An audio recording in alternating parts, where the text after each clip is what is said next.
Hello বন্ধুরা, তোমরা সবাই কেমন আছো? আশা করি তোমরা সবাই ভালো আছো। আমিও খুব ভালো আছি। আজকের আমি দেখো দেখাতে চলেছি, তোমাদের সঙ্গে শেয়ার করছি মাসির হাতের গুড় পিঠে। এই যে সুজি, ময়দা আর এই গুড় দিয়ে মাসি গোলাটা বানিয়ে নেবে। এবার গোলাটা কিভাবে বানাতে হবে তোমরা দেখতে থাকো বন্ধুরা।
গোলাটা তৈরি হয়ে গেছে, দেখতেই পাচ্ছ। ঠিক মোটা নয়, পাতলা নয়, ঠিক এই রকমভাবে গোলাটা তৈরি করে নিলেই পিঠেটা এবারে গরম কড়াই বসিয়ে দিয়েছে। মাসি পিঠেটা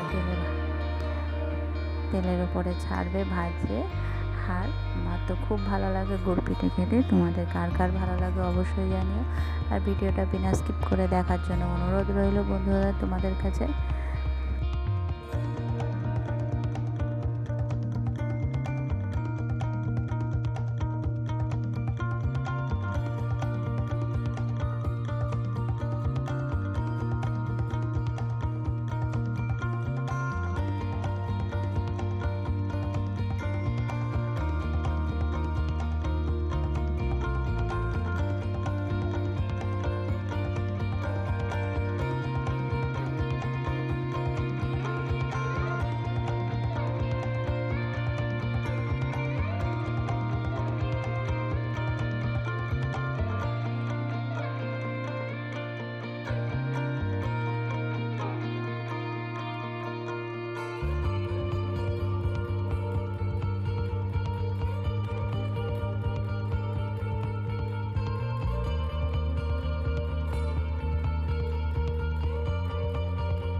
পুরো ফুলকো ফুলকো দেখছো, পুরো একদম পিঠেগুলো হচ্ছে। গোলাটা ঠিকঠাকভাবে এইভাবে করে নিলেই পিঠেগুলো খুব সুন্দর ফুলকো ফুলকো মতন হয়। তোমাদেরকে আমি অবশ্যই এটা দেখাবো কেমন হয়েছে পিঠেটা। আমার মাসির হাতের পিঠে, গুড় পিঠে। তোমরাও বাড়িতে ট্রাই করো, আর কে কে আগে থেকে ট্রাই করে রেখেছো অবশ্যই জানিও কমেন্ট করে। আর আমার চ্যানেলে যারা নতুন আছো চ্যানেলটাকে সাবস্ক্রাইব করে পাশে থেকো বন্ধুরা, বেল আইকনটা অল করে দিও।